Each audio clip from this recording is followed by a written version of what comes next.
Bonjour, je m'appelle Anne-Laure, je suis secrétaire indépendante depuis septembre 2020 et dans cette vidéo, je vais vous parler de comment j'ai trouvé mes premiers clients. Mon tout premier client était dans mes proches en fait. Un de mes amis avait créé sa menuiserie et il avait besoin de soutien pour l'administratif et aussi pour la préparation des dossiers pour le comptable pour les fins de mois. J'ai aussi un ami qui était très proche de ma famille en fait, qui était garagiste depuis des années, qui m'a appelé récemment pour du soutien du coup pour retourner des pièces détachées à un fournisseur, donc auprès de ses prestataires principaux et aussi pour des démarches auprès des administrations françaises. J'ai eu aussi la majorité de mes clients par des recommandations. Ma première cliente m'a été du coup orientée par une amie que j'avais rencontrée à la Foire de Montbard. Donc mon amie était graphiste et elle avait suivi une formation à la Chambre des métiers à Dijon. Et donc, son amie qui était commerçante avait un besoin donc en secrétariat pour, du suivi de chiffre d'affaires, donc de la remise en forme, de calcul en fait de formules automatiques. Donc elle a su m'orienter et on a pu mettre en place, du coup un partenariat.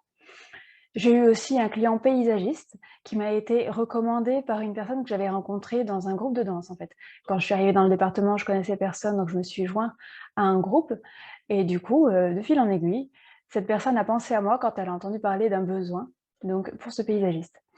J'ai eu aussi un prestataire qui m'a été recommandé par un ami qui est devenu mon fournisseur, donc un ami graphiste. C'est celui qui a créé toute ma charte graphique en fait, que je connaissais, avec qui j'avais déjà travaillé dans un ancien emploi salarié et qui a su du coup parler de mes prestations, pour répondre du coup aux besoins d'un de ses amis. Donc ça a beaucoup joué aussi le fait que j'ai communiqué sur mon projet avant de créer mon entreprise. J'ai aussi d'ailleurs, distribué des cartes de visite dans des entreprises locales. Je pense par exemple aux boulangeries, à un fournisseur de matériaux, qui est spécialiste par exemple dans le bois parce que je savais que beaucoup d'entreprises du BTP, allaient là-bas et du coup, il y a aussi les réseaux sociaux. Donc j'avais créé ma page pour mon entreprise avant mon lancement et juste avant du coup, l'immatriculation officielle, j'avais fait un post et une personne m'a contactée directement en me disant: «Bah, dès que vous êtes créé, à la rentrée, appelez-moi pour des appels d'offres», en fait. Et on a commencé donc à faire un partenariat ensemble et régulièrement, comme je publie des vidéos sur, YouTube pour, donner des conseils, des astuces, cette personne, donc cette cliente, les regarde et me contacte quand elle a des besoins ou elle me fait des recommandations, enfin, c'est très intéressant.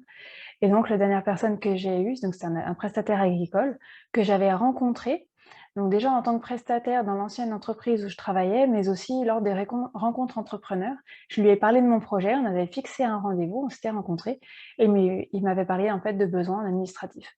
Donc du coup, j'ai vraiment utilisé le maximum de canaux possibles et c'est ce qui m'a permis du coup de me faire connaître et petit à petit de développer du coup mon portefeuille client. J'espère que cette vidéo vous sera utile. Bonne journée.